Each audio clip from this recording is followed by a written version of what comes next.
Hello and welcome back to the Honest Business Podcast. I hope you are very well. Today's episode is all about being a serial entrepreneur and how to manage it all and how to be a serial entrepreneur. And this is coming off the back of episode, I think it was 107, where we talked about starting a second business. Should you do it? Should you not? I kind of walked you through a process that you could go through of, figuring out if that's the right next step for you. Today, I am kind of going a step further and saying, okay, well, here's how you can be a serial entrepreneur. Here's what works. Here's some options to think about if you are really sort of progressing in that area and you want to add something like that into your business and your life. So, first up, I just want to touch on what is a serial entrepreneur, because I think sometimes people don't fully understand what that means for them. They're kind of a bit unsure. So, let's just bring that into play. So, a serial entrepreneur is somebody who starts multiple businesses. That can be that somebody has built a business, sold a business, and started another, or it can be that they're running multiple businesses at the same time.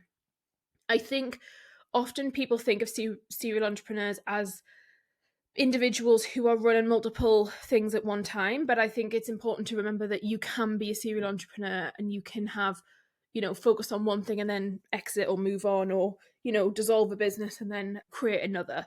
So there's two kind of differentiators there to think about.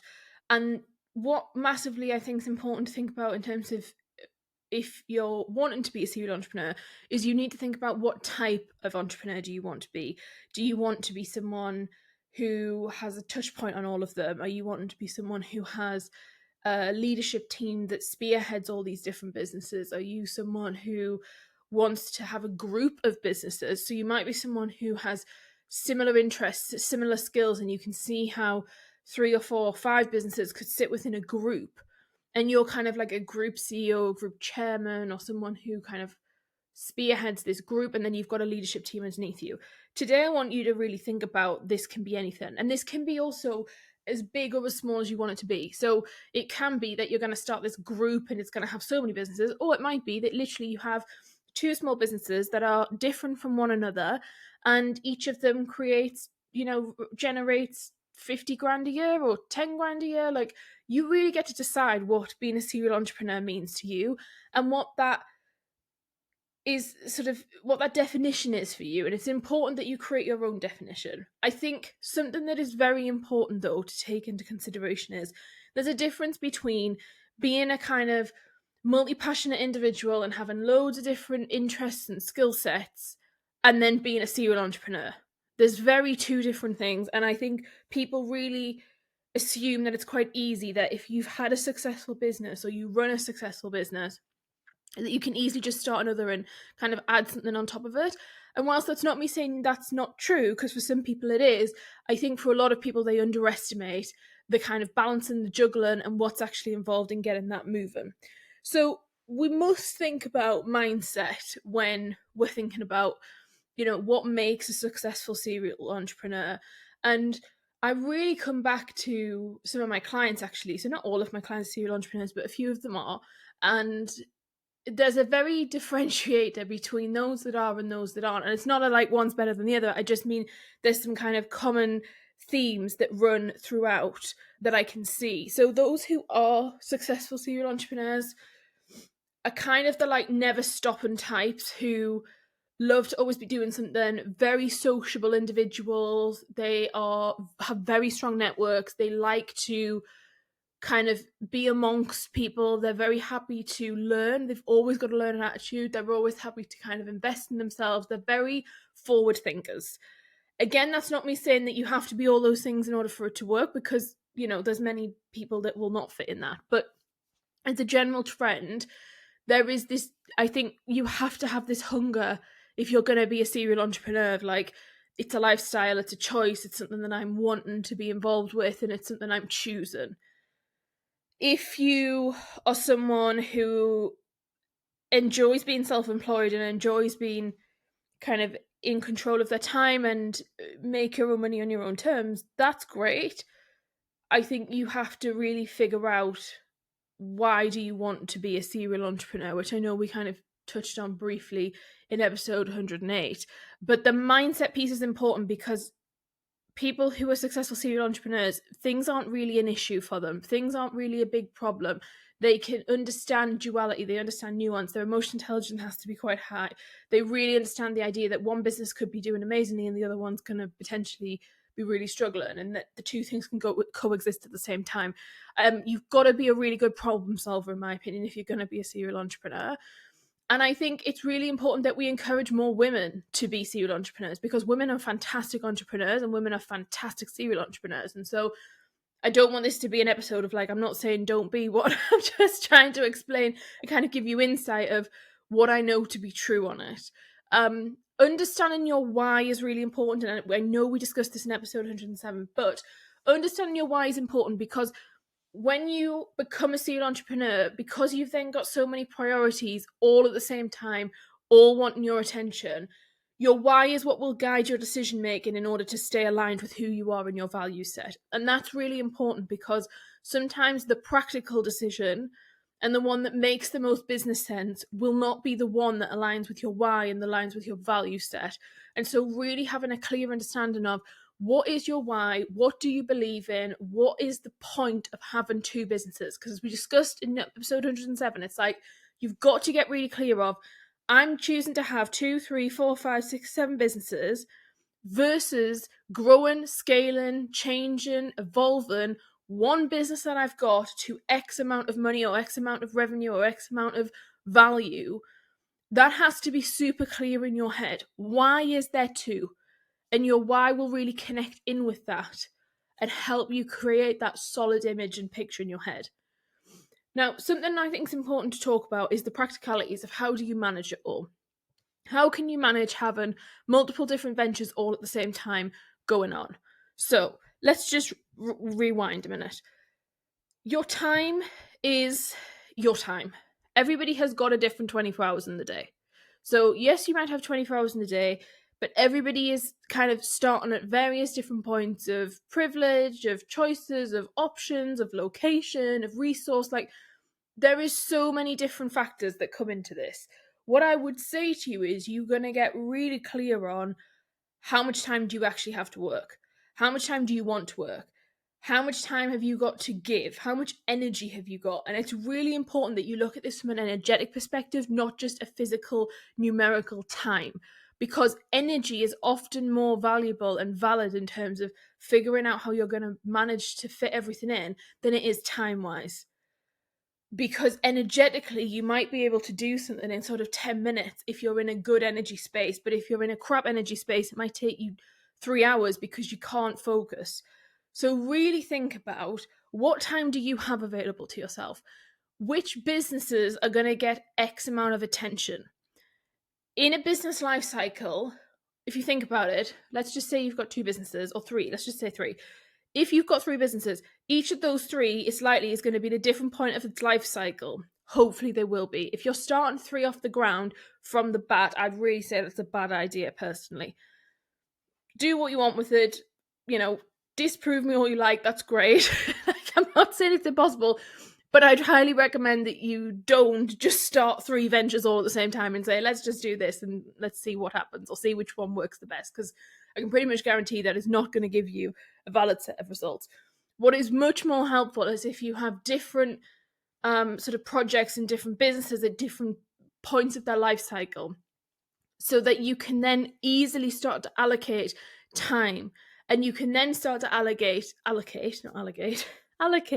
where makes sense for you to then put other resource, because time is the resource you have, but you might also have money, you might also have network that you can use as a solid tool, but that all only really works if you're clear on where your priorities are set.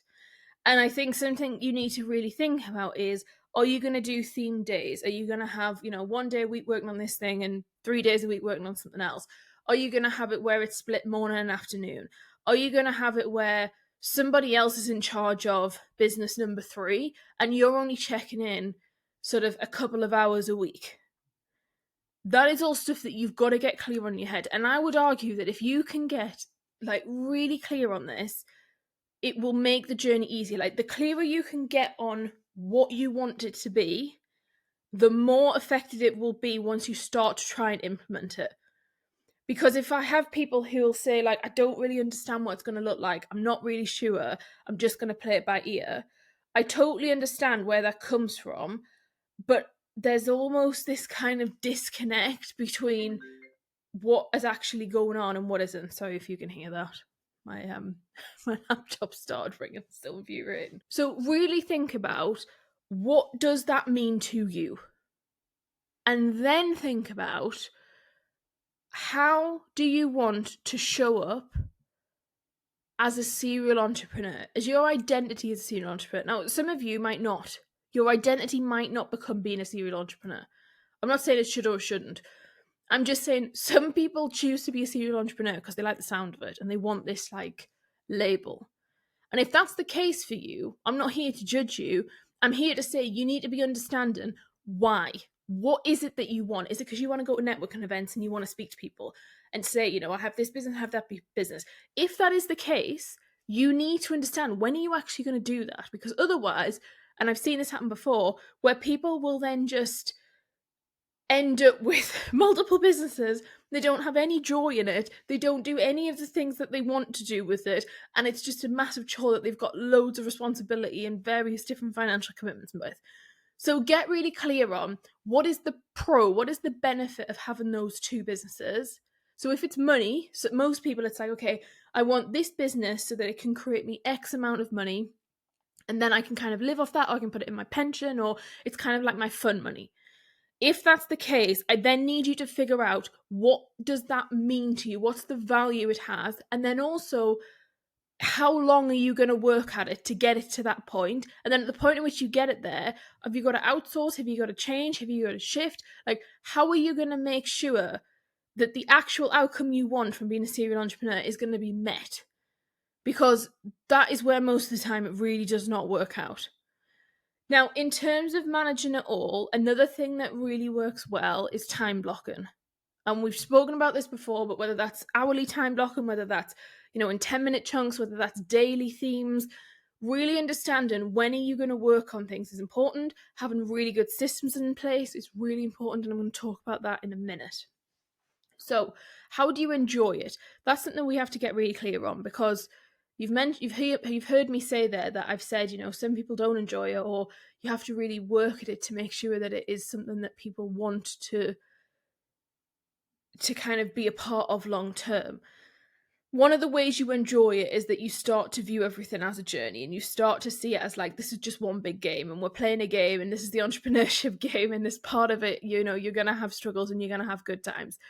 The other thing I would say is that you really commit to understanding what your boundaries are. You commit to understanding, what is it that is your business going to give for you, and what is it that you're going to give to yourself. Sometimes with serial entrepreneurs, if they have an addictive personality type, the multiple business thing becomes such a kind of comfort blanket. It becomes a crutch, and they end up quite miserable, but it's because it's kind of almost acting as some kind of support system. And that inherently doesn't lead to massive happiness. So I really want you to think about, what is it that you're looking to get from it day to day? Like, how can you enjoy your life day to day? How does the businesses fit into that? You really need to embrace the lifestyle. The lifestyle of an entrepreneur is a fun one. It's an interesting one. I think if you have one business, you can choose to kind of, especially if you do the work that I do with people, you can get to a point where you don't think about it all the time. You can get to a point where you're not stressing about it all the time. You will hear people on podcasts say, all I do is work and all I do is think about work. But, you know, if you listen to this podcast for a while, you know that that does not have to be the case. It doesn't have to be true. However, once you get to the point of like 3 or 4 or 5 businesses, I do think there is an element where it is a lifestyle choice. It is something you choose to do. It's something because you enjoy it. And therefore, you shift your life to be of an entrepreneur. Some people will do that with one business, and if you're trying to get it to be a unicorn business, you're going to have to, you know, I would argue you're going to have to do that anyway. But if you've built a lifestyle business and it's something that is supporting you in your lifestyle and you've got really good balance, but you're kind of teetering on, do we add another thing into the mix? Get really clear on, you know, what lifestyle do you want to have?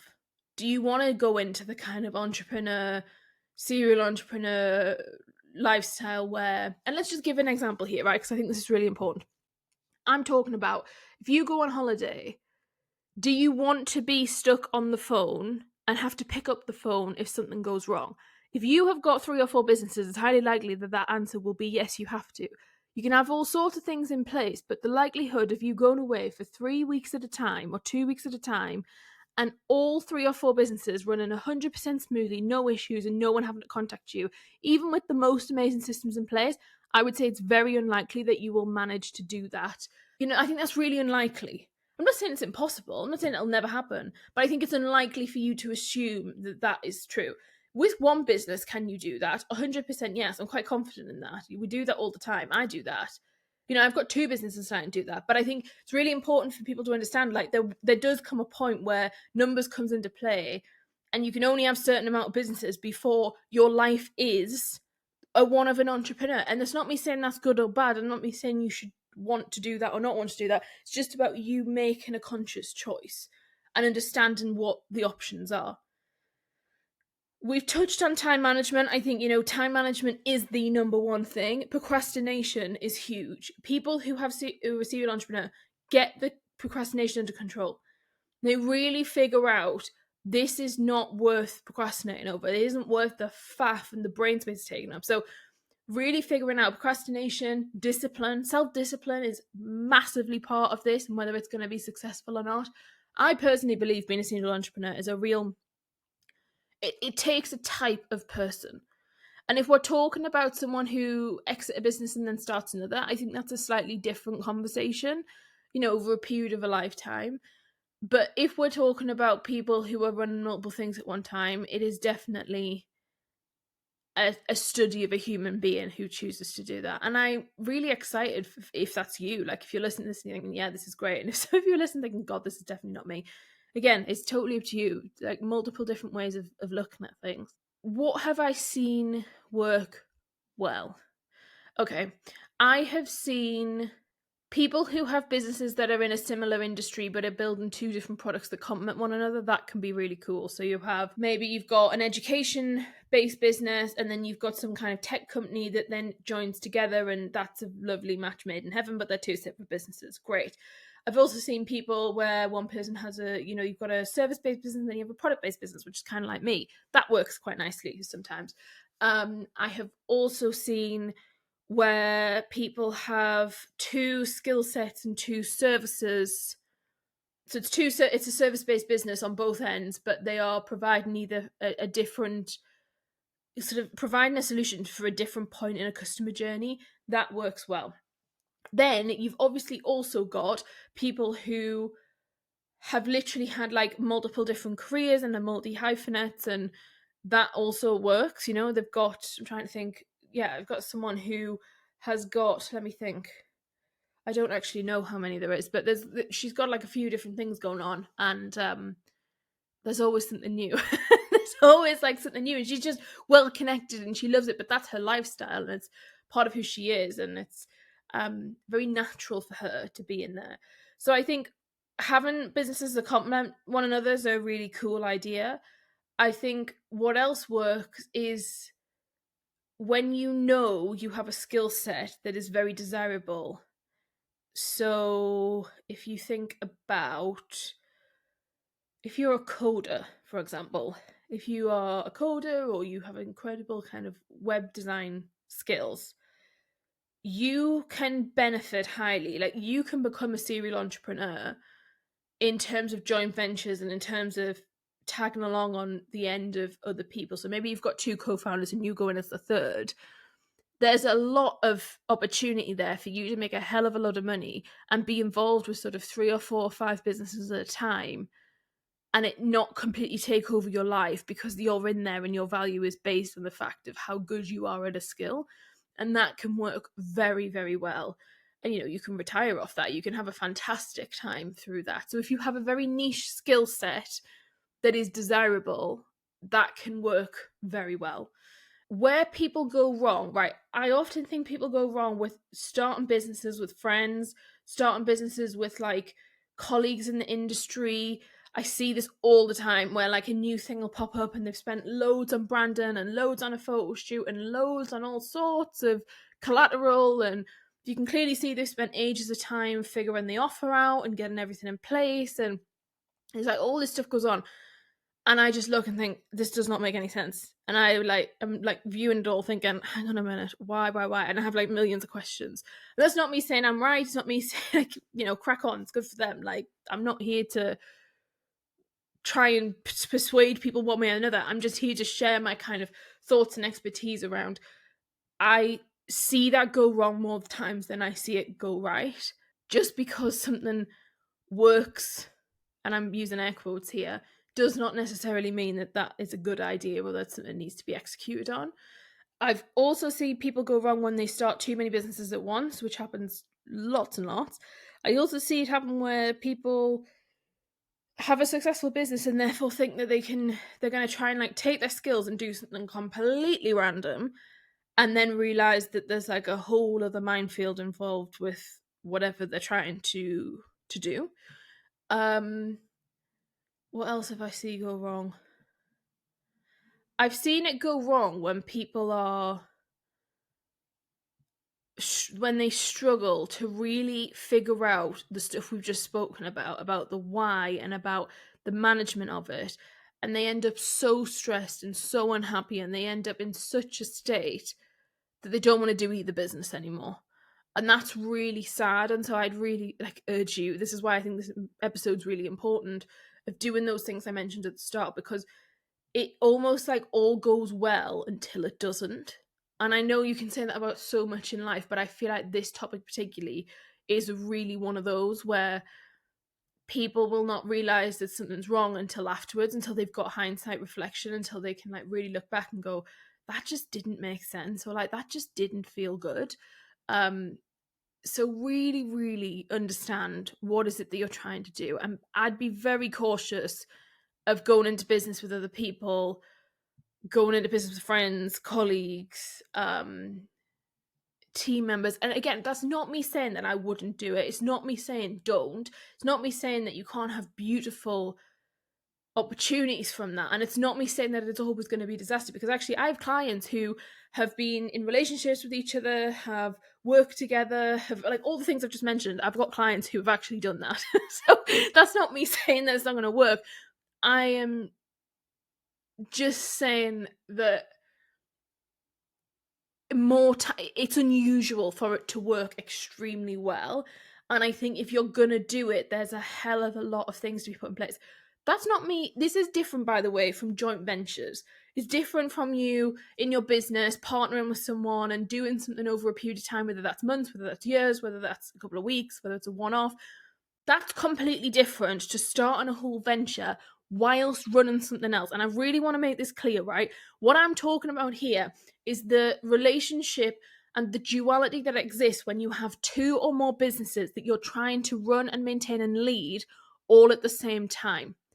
So when I'm discussing, when I'm saying about colleagues and friends and etc., the reason that that is the case is because there's so many more factors at play from each different person. So if three people are running a business, separate businesses, and they all come together to then create another, the potential of what is going wrong there and the potential of all the different things that you're going to have to manage at once is massively higher than it is if everybody was just starting the business from the get-go. Or the worst bit, in my opinion, is if one person doesn't have a business and the other two already have one, or you've got some kind of makeup of that where not everybody's at the same point in their lives. Again, this is not me trying to talk you out of things. I really don't want you to be like, oh my God, May's so negative. I'm just trying to impart wisdom onto you to say, be cautious, be clear, fully understand your boundaries, fully understand what you're doing, have lots of legal agreements in place, be very clear from your end of the deal as to what you're getting. Because once the money starts coming in, it can be a very tricky, or the investment starts coming in, or however you're going to build it, it can become very kind of complex. Next, what else are we going to talk about? Oh, something I wanted to really just bring home, which I think you're probably sick of hearing me saying, is don't try to do too much too early on. we are passionate beings, you know. I am in my 20s. I have so many dreams, so many businesses in my blooming desk that have plans built. I've got so much that I want to do. And learning to be able to say not, like, yes, okay, we'll do that, but not right now, or, you know, not in this decade maybe, but in X, Y, and Z time. Like, don't act on everything that you want to do. Learn how to be able to process stuff and store stuff and come back to it. Because do stuff well and you will be rewarded. Do stuff early and do too much too early and try and do hundreds of things too early. There's a high likelihood it ain't gonna work out. And it's such a shame, because it's often got nothing to do with the business, it's often got nothing to do with the idea, it's often got nothing to do with all these other things that people like to say why business failed. Even cash flow, it's often not to do with the cash flow. It comes down to the person didn't have the time in the first place, the person didn't have the mental capacity in the first place, the person didn't have the ability within their soul to hold more. We have to start talking more about what have you got the capacity inside of yourself, both energetically and just as a being, as a human. What have you got capacity to hold? And be honest with yourself and stand proud in that, and do not feel embarrassed if you have to turn around and say, I don't have the energy for that. I can't do that right now. Because I have to do that all the time. It's really hard, but like, the opposite of that is really frustrating. You don't want to go down this thing of like executing everything too early, and then you end up feeling like you're an absolute failure and a crap entrepreneur, when that couldn't be further from the truth. You're an amazing entrepreneur, but you're doing things too fast and too early, and there's too much going on. You will then come to the conclusion regardless. So don't do that, because you'll really regret it, I think, later down the line. Building a reliable team is one of your biggest factors of success, in my opinion, if you're going to be a serial entrepreneur with 3 or more businesses. 2 businesses you can do on your own. Yeah, you can do on your own. It can kind of work. It can, maybe you've got freelance help, maybe you've got some kind of thing going on. Once you get to 3, 4, 5, 6, your team is going to be everything. Building a reliable team, building a team that can grow with you, building a connected team, an engaged team, that is going to be your focus and will be your day-to-day. And I think you've got to get really clear in understanding that that will be your day-to-day for a number of years, potentially. Because again, that's not something people want to think about. They're like, oh, I'm going to be a serial entrepreneur. Okay, great. Does that excite you? Does building a team excite you? If it does, then amazing, fabulous. You will be an amazing serial entrepreneur. But if it doesn't, you're going to have to find ways of being able to work through that. Now, lots of people I work with don't particularly feel that excited about building some amazing, robust, multifaceted team. And we can find ways of making that easier for them and for the team. But just be aware that actually, often once you get to 3, 4, 5 businesses, you're going to have to delegate leadership role. You're going to have to give responsibility to different people. And therefore, how you approach yourself as being a leader yourself is really important. And what your leadership identity means to you is really important. Linking to that, your systems, processes, and automations are going to be your best friend. What can you duplicate amongst businesses? How can you streamline your operations? And what I would say is, when you see someone who's a serial entrepreneur and has done really well, and maybe they're, relatively young, and maybe they've got a lot going on, and you're thinking the businesses aren't connected. Maybe you're sort of thinking, well, they've got a business in this industry, a business in that industry, and like thinking, how the hell are they doing this all? A lot of the time it comes down to their systems and their process and automation, and actually they are duplicatable, because for most industries you can make tweaks, but on the whole, the actual system, if you've got something you like, you can duplicate. And people will do that well. They'll invest a lot of time, a lot of energy, and a lot of money often into getting that right, and then they will sort of distribute it amongst other projects. And that's fabulous. It's great. It's bloody amazing. But being aware of, like, that is how you're going to actually make it doable if you're really serious about doing this, especially bootstrapped. If you're going to do this without tons and tons of investment, you need something where you can, like, rinse and repeat to some degree with kind of tweaks. Managing money is something that comes up a lot with serial entrepreneurs. How do they manage their money across the different ventures? Some people will take investments, some people will take bank loans, some people are going to self-fund, some people are going to bootstrap and they're going to literally like fund it from the ground up and build it that way. Or it might be that every single business is completely funded differently. Not unusual to find. Regardless of what option you're choosing and what option makes sense for you in your business, this management of money is going to come up all the time and it's going to be a consistent theme. So you need to decide practicality wise, are you having the same accountant for all of them? You know, what is your accounting system going to be for all of them? What do you want your money? Like, are you going to use money to kind of fund, are you going to take profit out of one to fund another? Are you going to sacrifice some of your salary from another to use in somewhere else? Like, really figuring out, what does the management of money look like? If you're having 3 or 4 or 5 businesses, you know, where are you taking your salary out of? What's the dividend? You know, what's the point of the money that business 4 makes? Is that 100% going into investments? Is it going into sort of future projects? Like, have a really clear understanding in your head around, this is how the management of money is going to happen. If you're building a group that we discussed at the beginning, it's like, how does that all fit? What's the group structure? What does, like, who is making, apart from yourself, is anybody else involved in making key strategic decisions? Is anybody sitting as a director? Are you having a board? What's your board look like? Like, you have to get really clear on, what does this look like beyond your kind of casual business? Because once you start getting loads and loads of different businesses, the formality needs to be there in order for it to just keep going, and it actually makes things a lot easier. The other thing that's incredibly important about being a serial entrepreneur is understanding your exit plan and future proofing. So understanding your exit plan is important because often if you are building 2, 3, 4, 5 businesses, you will be wanting to exit. You're going to want to be selling. You're going to want to have an exchange of money. Maybe you want to just even keep your legacy moving on. So it might not even be that you're interested in the money, but you want someone to buy it because actually you want to keep it going. Or you might be literally building the business, you want to keep it for 2 years and then you want to flip it and kind of sell it and move on that way. There's so many different configurations and different reasons as to why you would do X, Y, and Z option. But you understanding what your options are is important, and understanding why you're going to do those is key. Sometimes people will say, this is my plan with this and this is my plan with that. And I'm like, hang on a minute, it should be the other way around. And when I say should, I'm saying like from my perspective. And they can take it or leave that, but we'll discuss and I'll share why. And then they're like, oh, I've never thought about that. That actually makes so much more sense.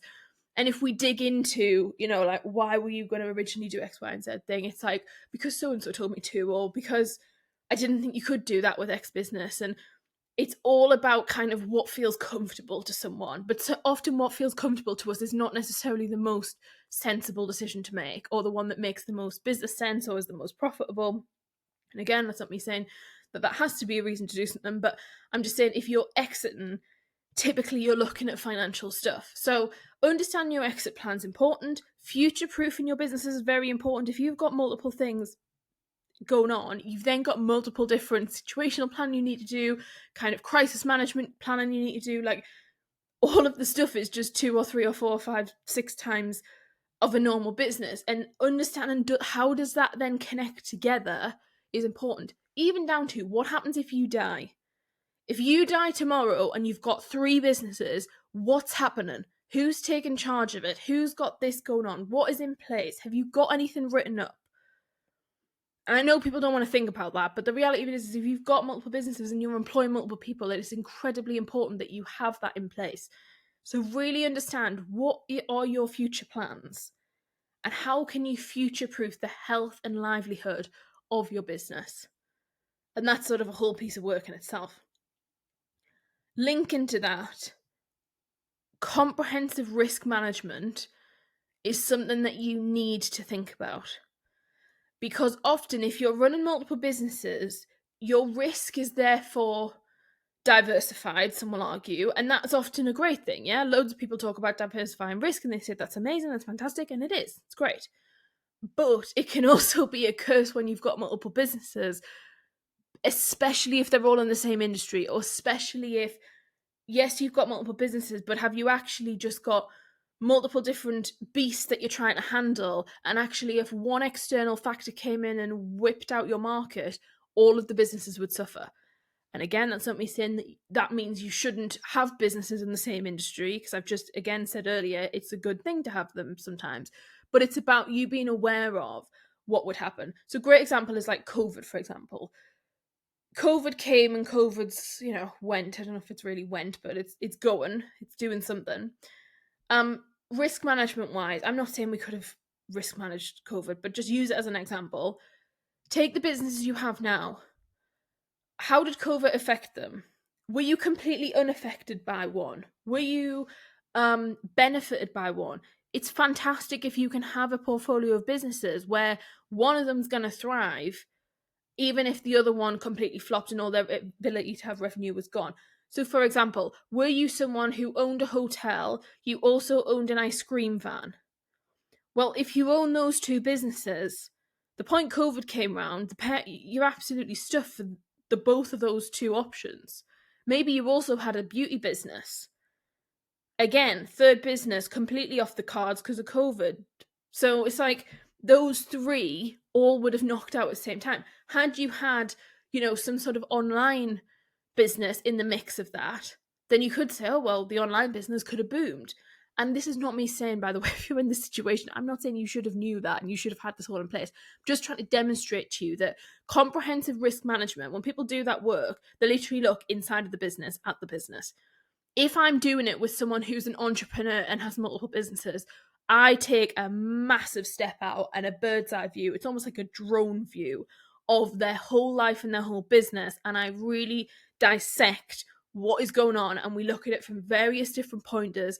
And I come in and I say, okay, you want to start another business? That's where I would be starting it. Or here's 4 different areas that I would be like, maybe this makes sense. And again, that's not me saying that we can mitigate against everything, because we really can't. The next massive thing that comes in, we won't be able to. But agility is important. Being able to be innovative is important. And certain businesses allow for that and certain businesses don't. It can even be a case of, are you serving public sector or private sector? Are you a contract-based business? Or are you selling direct to consumer?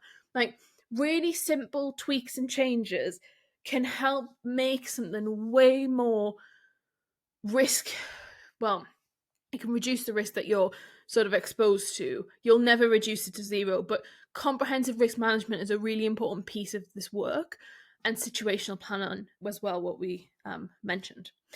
I'm going to leave it there for this episode. I feel like we could have kept going, but I like to try and keep these episodes to sort of 30, 40 minutes, 20 minutes. I hope you've enjoyed this. Again, we can do more on being a serial entrepreneur if that's something that's interesting. If that's something that you have got questions about, feel free to send them to me. I'm more than happy to do a Q&A on it.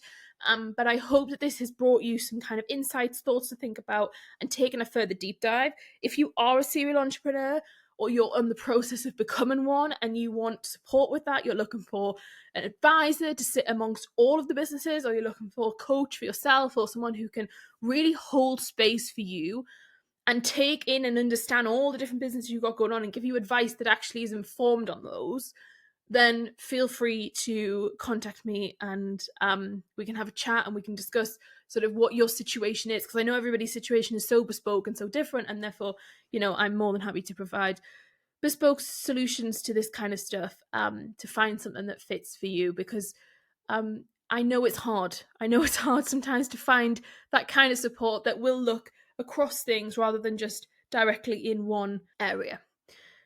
So take care. I will speak to you next week. I hope you are very well and you have a lovely evening, morning, daytime, whatever you're listening to this. Take care. Bye.